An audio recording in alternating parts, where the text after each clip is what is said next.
नमस्कार मित्रांनो, सुस्वागतम.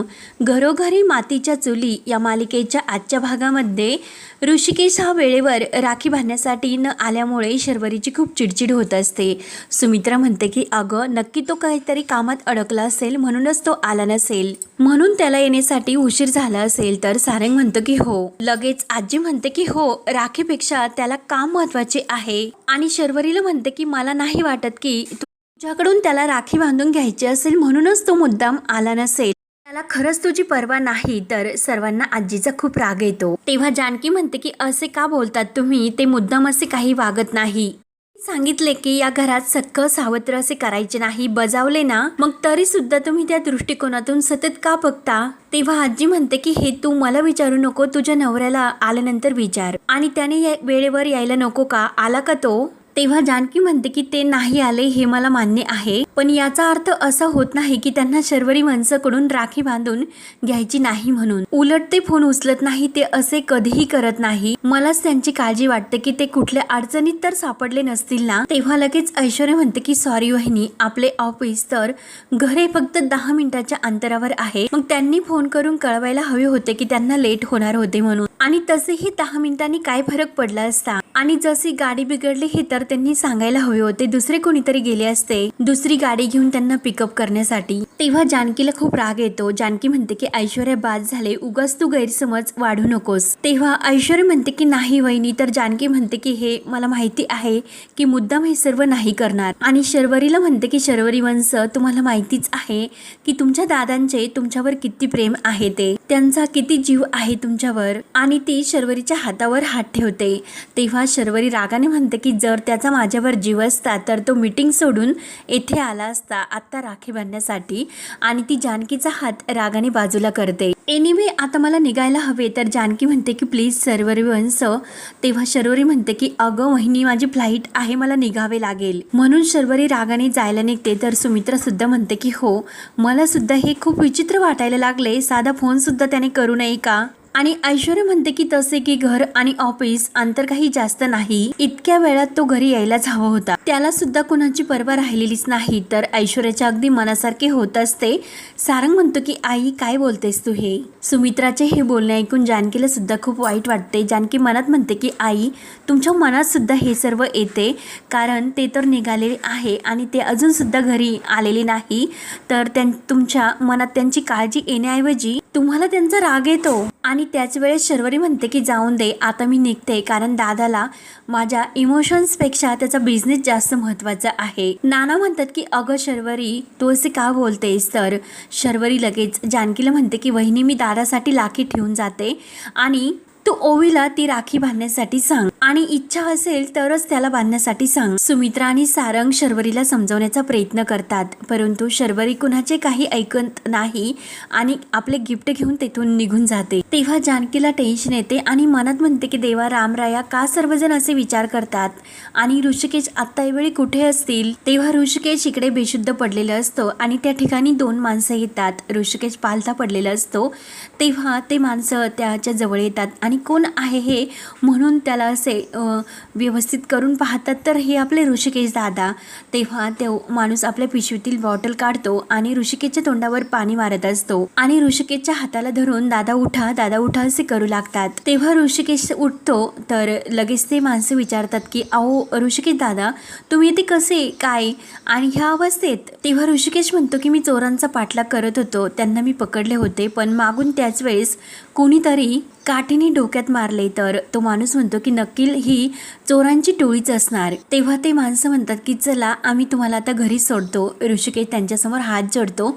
खरंच तुम्ही माझ्यासाठी अगदी देवासारखे धावून आलात, मी आता ठीक आहे, मी जातो व्यवस्थित घरी. तेव्हा ते माणसं म्हणतात की ठीक आहे, तुम्ही निवांत घरी जा आणि काळजी घ्या, सांभाळून जा व्यवस्थित. तर ऋषिकेश यायला निघतो. तेव्हा सौमित्र इकडे आणि घरातील सर्वजण वाट बघत असतात. सौमित्र म्हणतो की नक्की काहीतरी गडबड आहे, मी दादाला बघून येतो. तर लगेच ऐश्वर्या ऐश्वर्यामध्ये म्हणते की काय उपयोग आहे, तुम्ही जाताना आणि ते येतील. शर्वरी ताई तर आता निघूनच गेल्या. तेवढ्यात ऋषिकेश धावतच येतो शर्वरी आणि जानकीला विचारतो की अगं शरू कुठे. तेव्हा आजी लगेच मध्ये म्हणते की हो गेली ती निघून. तेव्हा सुमित्रा म्हणते की अरे तिने सांगितले होते, तिची लवकर फ्लाईट होती, तिला लवकर जायचे होते आणि तू तर आलाच नाही वेळेवर, तू फोन सुद्धा केला नाही आणि मग ती गेली. तेव्हा ऋषिकेश लगेच शर्वरीला फोन लावतो. अगं शरू तू कुठे आहेस, मी आता घरी आलो. तेव्हा शर्वरी म्हणते की अरे पण मी आता नाही येऊ शकत, तू उशीर केला, मला लवकर जायचे हे माहित असून सुद्धा. नाही आता जाऊन दे आणि माझ्याकडून मी तुझ्यासाठी राखी ठेवलेली आहे, जमेल तर आणि इच्छा असेल तर बांधून घे. आणि रागाने लगेच फोन ठेवते. तर ऋषिकेशला खूप वाईट वाटते, त्याचे डोळे भरून येतात. जानकी विचारते की अहो काय झाले, शर्वरी ताई काय म्हणाल्या. जानकी म्हणते की बोला ना, येतात का त्या. ऋषिकेश म्हणतो की शरू गेली. तर सौमित्र विचारतो की अरे दादा काय झाले, तुला इतका उशीर येण्यासाठी का झाला. ऋषिकेश काही सांगायला तयार नसतो. तेव्हा नाना म्हणतात की अरे ऋषिकेश सांग ना काय झाले ते. तेव्हा ऋषिकेश विचार करतो की जे काही घडले ते जर आता आई आणि नानांना सांगितले तर ते टेन्शन घेतील. सुमित्रा विचारते की अरे ऑफिसमध्ये काही काम होते का, काहीतरी बोल. तेव्हा ऋषिकेश काही नाही असे बोलून रूम मध्ये निघून जातो. तर लगेच सुमित्रा म्हणते की बघितलेस का कसा विचित्रपणे वागतोस, आपण त्याला इतके विचारले पण त्याने साधे उत्तर सुद्धा दिले नाही आणि आता वाईट वाटून काय उपयोग, आज तर त्याने शरूचे मन तर दुखावलेस. ऋषिकेश आज खरंच चुकला. तर हे ऐकून जानकी, सौमित्र, सारंग यांना सुद्धा खूप वाईट वाटते आणि नानांना सुद्धा.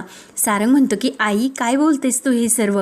आजी आणि ऐश्वर्याला मात्र खूप आनंद होत असतो. तर जानकी घाईने ऋषिकेशच्या मागे रूम मध्ये जाते. तेव्हा ऐश्वर्या मात्र खुशून म्हणते की झाला शेवटी माझा प्लॅन सक्सेस. शरूताई जन्मात ही गोष्ट आता विसरणार नाहीत. या घरात पुन्हा एकदा मस्त असे गैरसमज हे झालेत. मुख्य म्हणजे आई नाराज झाली हे आणि असेच सुरू होत राहिले आणि वेळ येईल तेव्हा ऋषिकेश जानकीच्या बाजूने कोणीच उभा राहणार नाही. त्यावर ऋषिकेश रूम मध्ये येतो आणि घरी आल्यानंतर जो काही प्रकार घडला त्याबद्दल त्याला सर्व आठवते. शर्वरीच्या वागण्याचं सुद्धा. आणि तिने आज चक्क ऋषिकेशला राखी न बांधता निघून गेली, त्याला खूप वाईट वाटलेले असते. तेव्हा जानकी रूम मध्ये येते आणि ऋषिकेश तुम्हाला काय झाले, तुम्ही असे काही न बोलता रूम मध्ये का निघून आलेत आणि इतके तुटक का वागलात आणि तुम्हाला येण्यासाठी इतका वेळ का लागला, हे सर्व प्रश्न विचारते. तेव्हा ऋषिकेश सांगतो की जानकी अगं मी तुला म्हटलं होतं तेव्हा लगेच मी ऑफिस मधून निघालो होतो, अगदी 10-15 मिनिटात मी पोहोचलो सुद्धा असतो घरी. तेव्हा घडलेले सर्व प्रकार ऋषिकेश जानकीला सांगतो. ते ऐकून जानकीला तर धक्काच बसतो. ऋषिकेश सांगतो की मागून माझ्या डोक्यात इतका कोणीतरी काठीने मारले, मी तसंच तेथे बराच काळ बेशुद्ध पडेल होतो आणि तेवढ्यात पाटील काका आले, त्यांनी मला पाहिले आणि शुद्धीवर आणले. तेव्हा जानकी विचारते की मला सांगा की तुम्हाला कुठे फटका लागला. तेव्हा जानकी पाहते तर ऋषिकेश बऱ्यापैकी सूज आहे, मी थांबा लगेच डॉक्टरांना फोन करते म्हणून जानकी फोन करायला उठते. तर ऋषिकेश तिचा हात धरतो. नको असे म्हणून जानकी खाली बसते. तेव्हा जानकी विचारते की फार दुखते का. तेव्हा ऋषिकेश म्हणतो की अगं जानकी आज शर्वरी गैरसमज करून निघून गेली आणि ही गोष्ट माझ्या मनाला खरंच खूप सलते. आजपर्यंत शर्वरीची राखी कधीही मी चुकवलेली नाही आणि आज ती माझ्यावर नाराज होऊन गेली. खरंच हे सर्व इतके अनपेक्षित आहे आणि काय घडले हे सांगू सुद्धा आता त्यांना खरे सुद्धा वाटणार नाही. सगळ्यांनी मनामध्ये असा विचित्र ग्रह निर्माण करून ठेवला आणि ते सर्व मला जाणवते सुद्धा. आणि आपला हात पुढे धरून तो जानकीला म्हणतो या ऋषिकेशला बहीण असून सुद्धा आज त्याच्या हातात राखी बांधणार गेलेली नाही. आज जानकी हा हात रिकामाच राहील. तेवढ्यात ओवी धावत येते. बाबा बाबा झाले का तुमची राखी बांधून, बघूया. म्हणून ऋषिकेशचा हात पाहते तर हातामध्ये राखी नसते. ऋषिकेशला तर खूप वाईट वाटते. ओवी विचारते की आई हे काय, बाबांच्या हातात राखी का नाही, सांग ना. तर जानकी म्हणते की ओवी चल मी तुला सांगते. आणि जानकी ओवीला घेऊन बाहेर येते. तर ओवी जानकीला विचारते की आई आता बाबांच्या हातात राखी कोण बांधणार, शरू आत्या तर गेली इंदोरला, मग बाबांचा हात असाच रिकामा राहणार का. तेव्हा जानकी म्हणते की असा कसा रिकामा राहीन. आणि ओवी बहीण भावाचे नाते हे फक्त रक्ताचेच नसते, प्रेमाचे आणि विश्वासाचे सुद्धा असते. त्यानंतर इकडे आजी ही ऐश्वर्याच्या रूम मध्ये येते आणि ऐश्वर्याला म्हणते की मोठी गुंडी निघालीस ग तू आणि तूच शेवटी ऋषिकेशला राखी बांधण्याला येण्यापासून अडवले. कुठे अडवलेस तू त्याला? आणि एवढं कळण्यानं इतकी मी मूर्ख आहे असे तू समजू नकोस. तेव्हा ऐश्वर्या म्हणते की आजी, ते महत्वाचे नाही की मी काय केले, ते महत्वाचे हे आहे की राखी बांधली गेली नाही. आणि राखी बांधली गेली नाही म्हणून शर्वरी ताई आणि आईंच्या मनातून ते उतरले. मला जशी हवी होती अगदी तशीच परफेक्ट ठिणगी पडली. आणि आता पुढे काय काय होते ते पाहतेच राहा. आज त्या ऋषिकेशच्या हाताला राखी बांधली गेली नाही. मग त्याच हाताला धरून आई त्या दोघांना घराबाहेर काढते. आणि तेवढ्यात काही बायका आलेल्या असतात आणि ऋषिकेश दादा म्हणून त्या त्यांना आवाज देतात. तेव्हा आजी म्हणते की चल आता कोण आले बोलवण्यासाठी बघूयात. म्हणून त्या दोघी बाहेर येतात आणि सर्वजण सुद्धा बाहेर येतात. नाना म्हणतात की काय सुलभाताई आणि संगीताताई, काय आज एवढी गँग घेऊन आलात? तर गावातील सर्व बायका हातामध्ये ओवाळण्याचे ताट घेऊन आणि ऋषिकेशला राखी बांधण्यासाठी आलेले असतात. जानकी मात्र हे सर्व पाहून खूपच खुश होते. तेव्हा त्या बायका म्हणतात की आम्ही ऋषिकेश दादांना राखी बांधण्यासाठी आलोत. तेव्हा एक ताई म्हणतात की आज रक्षाबंधन आहे आणि आम्हाला जानकी बहिणीचा फोन आला होता की दादाची मनगट मोकळी राहीन. मग इतक्या बहिणी असताना असे कसे होईल? एका बहिणीची चुकामुक झाली पण बाकी बहिणी आहोत ना. त्या ताई म्हणत असतात की ज्यांच्यामुळे आमचे घर चालते, त्यांच्यामुळे आमचे मुलं व्यवस्थित शिकतात, ज्यांच्यामुळे आमच्या घरात चूल चालते आणि ज्या एका हाक्यामुळे आमच्यासाठी धावत येतो, आमचे रक्षण करतो आणि त्याच भावाचा हात आम्ही राखीच्या दिवशी सुना ठेवू का? म्हणून आम्ही सगळ्या बहिणी ऋषिकेश दादांना राखी बांधण्यासाठी आलेलो आहोत. ते ऐकून ऋषिकेश, जानकी आणि सौमित्र, सारंग, नाना यांना खूप आनंद होत असतो. मात्र आजी आणि ऐश्वर्या यांचे पूर्णपणे चेहरे पडतात आणि सर्व ताई ह्या ऋषिकेशचे औषण करू एक एक करून ऋषिकेशच्या हातामध्ये पूर्ण हातभर राख्या बांधल्या जातात. आणि ते सर्व बघून ऋषिकेश मात्र खूप खुश होत असतात आणि घरातील सर्वजण सुद्धा. तेव्हा सर्वांचे औषण झाल्यानंतर बायका ह्या निघून जातात. तर नाना म्हणतात की याला म्हणतात रक्षाबंधन. ओवी ही ऋषिकेश जवळ येते आणि बाबा किती राख्या म्हणून ती सुद्धा खूप खुश होते. नाना हे ऋषिकेशला म्हणतात की खरंच ऋषिकेश, मला तुझा अभिमान वाटतो. ऋषिकेश खुश होऊन जानकीकडे पाहत असतो. मात्र ऐश्वर्याला मात्र हे काही देखवत नाही आणि लगेच ती सुमित्राला म्हणते की आई, ऋषिकेश दादाचा आपल्याला सर्वांना अभिमानच वाटतो, पण आता जे झाले ते झाले, पण आपल्या घरात जे काही झाले त्यानंतर ही अशी सावरासवर करून काय उपयोग? शर्वरी ताई तर त्या दुखावून गेल्या, त्या हर्ट झाल्यात, त्या तर निघून गेल्यात. तेव्हा मात्र ऐश्वर्या ही मुद्दाम सुमित्राला त्या सर्वाची आठवण करून देत असते आणि मुद्दाम तिच्या मनात आणखीन ऋषिकेश विषयी गैरसमज निर्माण करत असते. तेव्हा मात्र सुमित्राला जेव्हा शर्वरी ही राखी ऋषिकेशला न बांधता निघून गेली आणि ऋषिकेश सुद्धा वेळेवर आला नाही, तेव्हा सुमित्राला ते सर्व क्षण आठवतात. जानकी तिला थांबवण्याचा प्रयत्न करते, परंतु शर्वरी, वहिनी प्लीज, माझी फ्लाईट आहे, मला जाऊन दे, म्हणून रागाने निघून गेलेली असते. तेव्हा तिला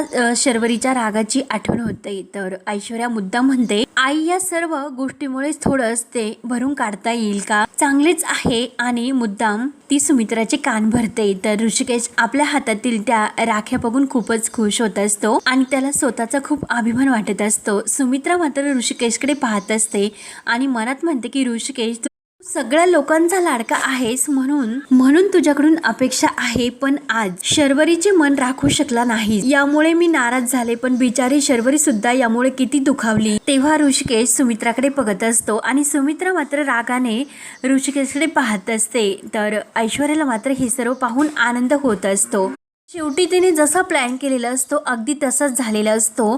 तेव्हा सुमित्राच्या मनात शेवटी ऋषिकेश विषयी तिने गैरसमज निर्माण केलेलाच असतो. तर इकडे सर्व बायकांनी राख्या बांधल्या म्हणून जानकी सुद्धा हात जोडून त्यांची आभार मानत असते. तिला सुद्धा खूप आनंद झालेला असतो आणि घरातील सुद्धा खूप खुश असतात, परंतु सुमित्रा मात्र नाराज असते.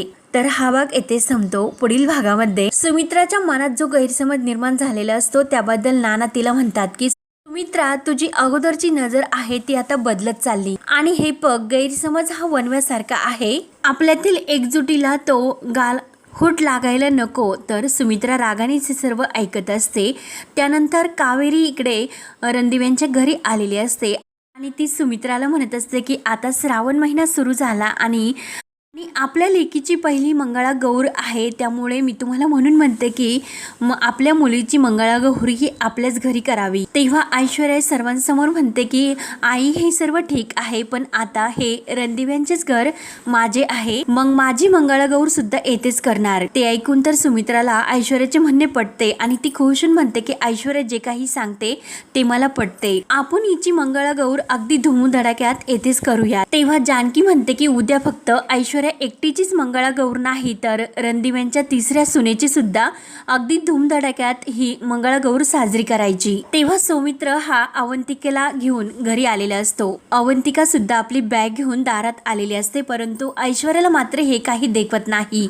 सर्वांसमोर लगेच ती अवंतिकेला म्हणत असते की ह्या अवंतिकाची माझ्याबरोबर मंगळागौर हिची लायकी तरी आहे का ती. तेव्हा ऐश्वर्या तिला अडवते तर जानकी तिच्या समोर येते आणि जानकी ऐश्वर्याला म्हणते की अवंतिका सुद्धा ही रणदिव्यांची सून आहे, त्यामुळे तू तोंड सांभाळून बोल. जानकी ही सुमित्राला म्हणते की मंगळागौरीच्या दिवशी तुम्ही घरच्या सुनेला आत आणायचे की ऐश्वर्याशी भूतकाळात अडकलेल्या ऐश्वर्याचं ऐकायचं हे आता आई तुम्हीच ठरवायचे. तेव्हा आता ऐश्वर्याच्या नाकावर टिचून सुमित्रा अवंतिकाला कसे घरामध्ये घेते आणि धुमधडाक्यात अवंतिकाची सुद्धा जानकी ही मंगळागौर कशी थाटामाटात साजरी करते ते पाहण्यासाठी आपल्या चॅनलला नक्की सबस्क्राईब करत रहा. धन्यवाद.